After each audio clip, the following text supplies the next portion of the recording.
일단은 기본적으로 대기업은 직접 일을 거의 하지 않아요. 내가 뭔가 해내겠다고 생각했을 때 노력들을 되게 하루하루 잘게 쪼개서 당연히 그냥 해야 돼요. 의식을 안 하고 구성원을 부품으로만 취급하지 인격체로서 뭔가 그 사람의 커리어를 키워주거나 그런 구조는 아니기 때문에.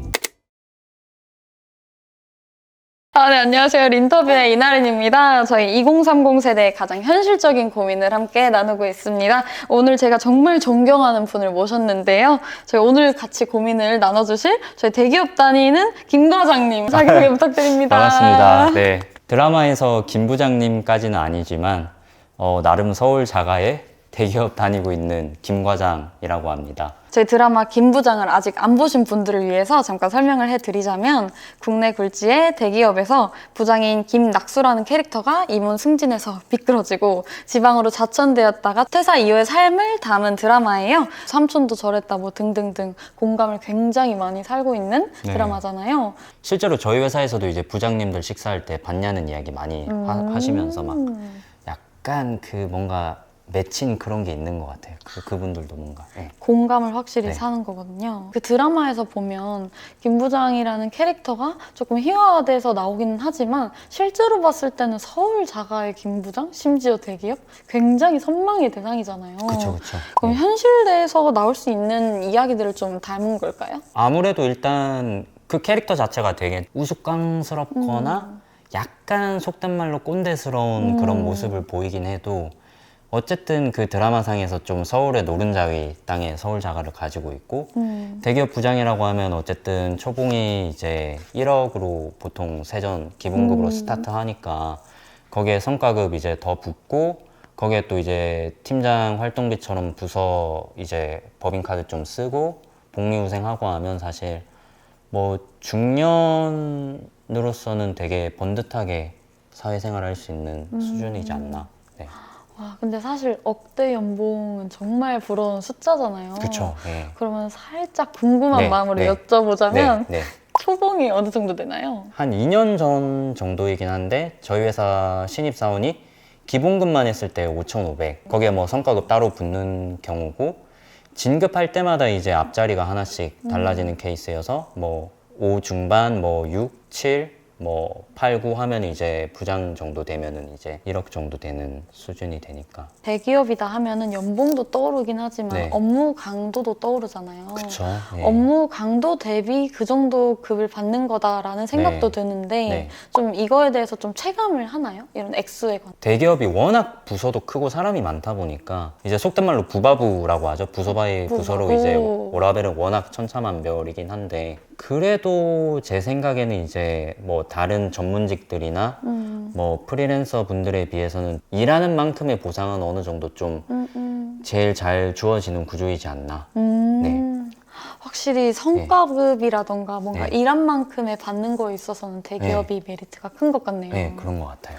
그러면은 중소기업에 계신 분들이 대기업으로 취업을 원하시는 분들도 많을 것 같아요. 그쵸. 이런 부분에 있어서 이직이 좀 궁금점이 많으실 것 같은데 좀 조언해 주실 수 있으실까요? 제가 이제 8년 차 정도 됐는데 와우. 그전에는 조금 안 보였던 게 이제 좀 명확히 보이는 게 중소기업에서 대기업으로 이직이 되는 케이스가 있고 안 되는 케이스가 있다라고 설명을 드릴 수 있는데 그게 대기업이 어떻게 일하는지를 보면 조금 답이 명확히 보이거든요. 일단은 기본적으로 대기업은 직접 일을 거의 하지 않아요. 이게 무슨 말이냐면 새로운 프로젝트를 하거나 기존에 하던 거랑 다른 거를 하면 항상 용역을 맡기거든요. 그 용역이 뭐 진짜 IT 시스템을 개발하는 건이던 뭐 교육 같은 거를 진행하는데도 교육 전문 업체에 이제 위탁을 맡기기도 하는데 그 위탁 프로젝트들에 대한 이제 관리만 하거든요. 일정을 관리하거나 예산을 관리하거나 하다 보니까 관리적인 역량은 느는데 실무적인 역량은 조금 많이 배우기 힘들어요. 왜냐하면 이제 실제로 뭐 IT 용역을 맡긴 데서 이렇게 실제로 개발을 해서 오는 거니까 물론 그렇지 않은 분들도 굉장히 많지만 그러다 보니까 그런 실무를 많이 하는 그런 프로젝트를 수행하는 용역사를 다니는 분들이 대기업으로 상향이직하는 경우들이 꽤 많습니다. 특히 이제 3에서 5년 차 정도의 주니어 레벨이 되면 이제 실무적인 퍼포먼스도 되게 잘 나오고 조금 그 업계에서 이제 레퍼런스가 좀 쌓이다 보니까 그래도 상향이직을 잘 하는 케이스는 많이 생기는 것 같다. 네. 오히려 대기업 밖에서 좀 경험을 쌓고 다시 오는 것이 강력한 무기가 될 수도 있다라는 이야기를 해주신 것 같아요. 또 더불어서 취준생들한테는 첫 단추가 꼭 대기업이 아니어도 된다라는 아주 희망적인 조언도 저는 될 것 같다고 생각을 합니다. 그럼 억대 연봉도 받고 어느 정도 워라밸도 찾고 커리어도 있으신데 N잡까지 요즘에는 도전하시는 분들도 많잖아요. 그쵸, 꼭 네. 연봉뿐만이 아니더라도 이런 이유가 생긴 근본적인 원인이 뭔지 뭔가 은표님이라면 네. 생각하셨을 것 같아요. 그쵸. 제 생각에는 일단 1차적으로 그 보람을 좀 느끼기 힘든 구조도 있는 것 같아요. 그 대기업은 절대 그 구성원을 부품으로만 취급하지 인격체로서 뭔가 그 사람의 커리어를 키워주거나 그런 구조는 아니기 때문에 그런 생각을 많이 했어요. 나한테 이런 일을 시킬 거면 나를 왜 뽑았지? 그러니까 그게 제가 자존감이 높아서가 아니라 그냥 그 일 자체를 딱 명확하게 봤을 때 이 일을 하기 위해서 한 사람의 인건비를 더 준다는 게 제가 납득이 안 되는 거예요. 근데 그런 일들을 제가 하고 억지로 꾸역꾸역 하는데 그 당시에 저를 뭔가 괴롭히거나 갈구는 사람이 없었음에도 불구하고 진짜 약간 그런 생각도 했어요. 그 출근하는데 그냥 차에 치여서 크게 안 다치고 입원해서 출근하고 싶지 않다. 왜냐면은 그 출근해서 8시간 동안에 그 하기 싫은 업무를 하는 게 제가 너무 저도 되게 자기 효능감이 중요한 사람인데 그런 데서 점점 뭔가 갉아먹는 느낌이 들다 보니까 내가 이렇게 계속 살았을 때 뭐 커리어적인 발전도 없고 보람도 없다 보면 사실 이 일에 대해서 약간 회의감이 드는데 그거를 새로 뭔가 재취업을 하거나 그런 식으로 생각을 하기까지는 뭔가 너무 그 시간과 비용이 많이 들다 보니까 차라리 내가 하고 싶은 뭔가 뭐 카페를 하는 사람도 있을 테고 뭐 에어비앤비를 하는 분들도 있을 테고 그렇게 조금 눈을 돌리는 게 그 경제학적으로 뭔가 효용이 높은 선택인 것 같아요. 네. 좋은 기업에 있고 좋은 연봉이지만 결국에는 나의 필요성 그리고 내가 하는 일에 대한 자부심이나 이런 걸 느끼는 분들이 저는 굉장히 많을 거라고 저도 생각을 하거든요. 그러면은 이렇게 현실적인 이야기를 해주셨는데요. 퇴사를 고민을 하시는 분들도 있으실 것 같아요. 꼭 N잡이 아니더라도. 근데 보통 입사 후 1년 차부터 3년 차까지가 좀 많다라는 이야기를 좀 들었는데 은표님께서는 이들이 좀 퇴사를 고민하는 이유가 무엇인지 좀 뭐 어떻게 생각하시나요? 네네. 제가 방금 말씀드렸던 것처럼 뭔가 보람을 느끼지 못하는 일, 객관적으로 봤을 때 되게 알맹이가 없는 일을 계속 수행을 하는데 그거를 또 적당히 해서 한 5년 정도 해서 이제 조금 손에 있고 하는데 이제 직무순환을 하는 거죠. 또 다른 뭔가 영역에서 또 다른 완전 새로운 도메인에서 또 제로 베이스로 시작을 하니까 약간 대기업 자체가 그 직원을 전문가로 키우지 않아요. 왜 그런 걸까요? 왜냐면 전문가가 되면 이직을 해버리잖아요. 전문가가 돼버리면 내가 그 분야에서 뭔가 정말 스페셜티가 있고 전문성이 있으면 외부에서 데려가고 싶어서 안달이 나요. 그 전문성보다는 다양하게 그냥 부서 이동을 시키면서 우리 회사에 뭔가 조금 더 스며들게끔 충성심을 높이는, 강제로 높이는 거죠.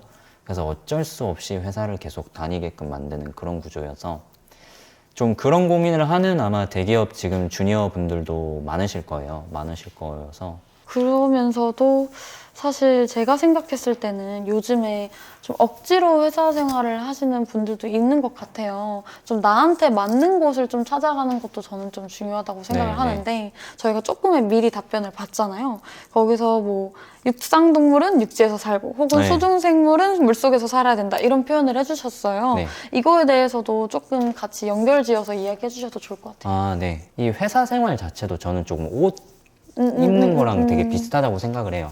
그게 뭐냐면 오늘은 제가 이렇게 그냥 오버핏에 되게 이런 편한 옷을 입고 왔는데 제가 그 외국계 컨설팅 회사 다닐 때는 되게 딱 몸에 딱 들러맞는 명품 정장을 입은 느낌이었어요. 근데 그게 너무 불편한 거예요. 너무 이 타이트하게 막 고객사에 출근해서 고객사에 뭔가 빈틈을 보이지 않기 위해서 항상 긴장하고 있고 하다 보니까 너무 이 옷이 나한테 안 맞는 느낌이었는데 지금의 저희 회사는 이제 뭐 제조업 대기업이긴 한데 약간 처음 받은 느낌부터가 그냥 청바지에 약간 티셔츠 입는 느낌이었어요. 편안한 캐주얼한 느낌? 그래서 뭔가 여기에서는 그냥 내가 그런 눈치 보이거나 긴장하지 않고 그냥 회사를 쭉 다니면서 내가 뭐 퍼포먼스 낼 거는 내고 뭐 워라밸 챙길 거는 챙길 수 있겠다라는 생각이 들더라고요. 물고기가 육지에 올라와 있으면 말라 죽는 거잖아요. 그렇죠. 그래서 사실 너무 회사 생활이 힘들거나 그 회사에서 조금 안 맞다 싶으면 저는 뭐 빨리 환경을 바꾸는 것도 방법인 것 같기는 해요. 네. 결국에는 나의 기질이 제일 중요한 네. 거네요. 내가 어떤 곳이 편안하고 어떤 곳에서 내가 일을 하고 싶은지 아는 게 가장 먼저이지 않나라는 생각도 드네요. 저희 단톡방에 있거든요. 거기에 늘 브랜딩 관련한 이제 인사이트나 이런 것들을 계속 보내주셨는데 그런 모습을 보면서 저는 참 배움에 끊임없이 배우려고 하는 분이구나. 이런 미래에 대해서도 굉장히 관심이 많고 탐구하는 분이구나라는 거를 느꼈어요. 그럼 그때 당시에 나를 계속 움직이게 했었던 원동력이나 뭔가 어떤 분야에 좀 관심이 있으셨었나요? 일단 그 원동력은 말씀드린 것처럼 무조건 내 거를 일단은 챙겨야 된다. 왜냐면 사실 그런 이슈도 있었어요. 제가 처음 지금의 회사에 입사했을 때 그 임원이라고 하죠. 임원이신 분이 굉장히 워커홀릭이고 회사에 대한 충성도도 굉장히 높았어요. 근데 그분이 임원 계약이 한 2, 3년 뒤에 이제 그냥 더 이상 계약이 안 돼서 나가셨거든요. 그분은 근데 그 뒤로도 한 3년에서 5년 정도 재취업이 안 되셨어요. 왜냐면 임원으로 나갔기 때문에 또 다른 회사에 임원급으로 가야 되는 상황이어서 약간 그런 걸 보면서 아무리 회사에 조금 이렇게 로열티가 높고 해도 회사는 나를 책임져 주지 않는다라는 게 너무 세게 와닿는 경험이었고 그렇게 사는 삶보다는 저는 개인적으로는 그냥 뭐 연차 쓰고서 이제 뭐 부동산 임장도 다니고 적당히 워라밸을 챙기면서 파이프라인을 늘려가는 게 그러면 퇴직하고 나서는 사실 뭐 제 매장이 두세 개 있던 아니면 뭐 주식으로 뭐 배당금이 뭐 안정적으로 월 생활금이 나오든 그렇게 세팅이 되니까 저 같은 경우에는 그 후자가 조금 더 중요한 사람이었어서 저는 과정이 중요한 사람이거든요. 결과도 물론 중요하지만 그러다 보니까 그냥 제가 원하는 걸 명확히 조금 비교적 조금 빨리 캐치를 해서 조금 그럴 수 있었던 것 같아요. 네.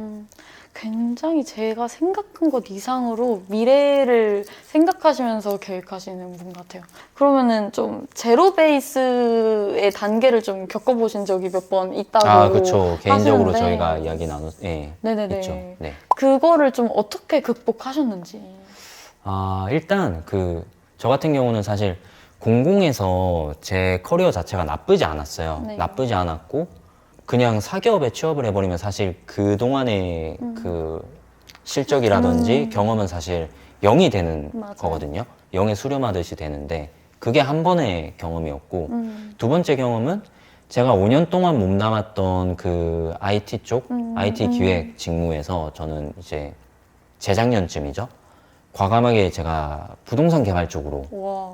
넘어갔습니다. 뭐 어쨌든 회사 내에서의 이동이긴 했는데 회사 내에서도 저 친구가 잘할 수 있을까? 그런 걱정들을 되게 많이 하셨어요. 그 두 번의 뭔가 커리어를 리셋하는 그 경험을 겪었는데 근데 제로 베이스에서 시작하면 사실 그 일정 궤도에 오르기까지 되게 그럼요. 시간이랑. 많은 에너지가 들거든요. 제가 그 궤도에 오르면서 느꼈던 것들을 설명을 드리면 일단 첫 번째로 의지는 소모품입니다. 오, 진짜요? 네. 의지는 소모품이라는 말이 네. 의지가 막 넘쳐서 새로운 일을 시작할 때 열정적으로 하는 케이스는 3개월에서 6개월 넘는 경우를 저는 사실 보지는 못했어요. 그게 제 생각에는 의지는 되게 소모품이고 단발적이어서 시간이 지날수록 굉장히 빠르게 녹는다라는 게 첫 번째 깨달음이었고 두 번째는 그러면은 내가 이거를 계속해서 지속적으로 연속적으로 하려면 의지가 아니라 루틴을 만들어야 된다. 내 일상 속에서 시스템을 만들어야 되는데 그 루틴을 한번 형성을 하면 이게 쭉 가거든요. 근데 루틴을 만들 땐 절대로 그걸 내가 하고 있다는 걸 의식하면 안 돼요. 진짜 그냥 왜 그런 말 있잖아요. 막 김연아 손흥민한테 네. 오늘 훈련하면서 무슨 어떤 생각으로 임합니까? 각오가 있나요? 했을 때 김연아 선수가 되게 퉁명스럽게 생각은 무슨 생각으로 그냥 하는 거지 라고 하잖아요. 그래서 저는 그런 것처럼 그냥 내가 뭔가 해내겠다고 생각했을 때 그 노력들을 되게 하루하루 잘게 쪼개서 당연히 그냥 해야 돼요. 의식을 안 하고. 그렇게 됐을 때는 어쨌든 그냥 무의식적으로 루틴하게 해야 된다. 네. 저 너무 공감하는 게 열심히 하려고 하다 보면 그거에 대해서 인정 욕구도 생기는 거예요. 맞아요. 네. 뭔가 내가 열심히 하고 있으니까 네. 주변 사람들이 나한테 네. 고생했어라는 말 네. 한마디 아니면 뭐 등등등을 바라게 되는 게 있지 않나. 맞아. 네. 근데 이게 당연한 거라고 생각을 네. 하면 굳이 인정 네. 욕구까지 맞아요. 보상을 받을 필요는 네. 없는 네. 거잖아요. 그리고 약간 그런 것도 있는 것 같아요. 나 자신을 스스로 평가하기 위한 지표를 설정하잖아요. 네. 그거를 되게 잘해야 되는 게 처음 투자 공부를 하는 친구들을 보면 목표가 되게 얼마를 벌겠어요. 맞아요. 1억을 벌겠어. 맞아요. 1,000만 원 벌겠어. 1억 벌겠어. 10억을 벌겠어인데 제가 처음에 저는 주식을 공부했을 때 목표를 세웠던 게 1년 뒤에 나는 개인이 해볼 수 있는 주식 매매는 다 해보겠다. 되게 제 디테일하네요. 지표였어요. 그래서 진짜 뭐 상한가 가는 거 따라잡는 상따라든지 하한가 따라잡기 뭐 핫따라든지 나름 그냥 개인이 해볼 수 있는 매매를 다 해보자라고 이제 목표를 세우다 보니까 그걸 하나씩 하면 되게 즐거워요. 네, 하나씩 하다 보면 이제 즐거운데 목표가 오히려 1억으로 세팅이 돼 있으면 하다 보면 사실 벌 때도 있고 잃을 때도 있잖아요. 맞아. 그러면 잃을 때 너무 스트레스를 받는 거잖아요. 맞아. 오히려 본인이 즐길 수 있는 그 과정상의 목표를 이제 잘 설정하는 것도 되게 그 관리하는 데 있어서 중요하다. 결국에는 아까 얘기해주신 시스템을 이야기해주시는 네. 것 같아요. 루틴도 하나의 시스템 안에 들어가는 맞아요. 거고 네. 그리고 제가 옆에서 은표님을 계속 지켜보면서 느끼는 거지만 전 제로 베이스가 있었다라는 것을 오늘 처음 알았어요. 네. 그러니까 그 정도로 뭔가 좀 계속 뭔가 하고 계시고 근데 아무도 몰라. 아무도 모르게 그치. 혼자서 네. 계속 하고 계시니까 아까 말씀해주신 정말 루틴처럼 혼자서 이렇게 계속 묵묵히 해와서 지금의 은표님이 있으신 게 아닌가라는 생각이 듭니다. 이것도 사실 제 그냥 개인적인 궁금점인데요. 여러분 다음 달에 이제 결혼을 하시는 저희 새신랑님이십니다. 앞에 피디님도 지금 같이 방송 쳐주시고 네. 계신데 일과 사랑의 관계성에 대해서 좀 여쭤볼까 하는데 네. 제 사실 요즘 제일 키워드이기도 해요. 네. 저는 원래 일을 굉장히 중시하는 타입이다 네, 보니까 근데 사랑이 같이 들어오면 저는 어느 정도 균일함과 이런 좀 평등을 네, 좋아해요. 어느 한쪽으로 치우치지 않는 걸 네, 좋아하는데 네. 그런 좀 관계성에 대해서 어떻게 생각하고 계신지 궁금해요.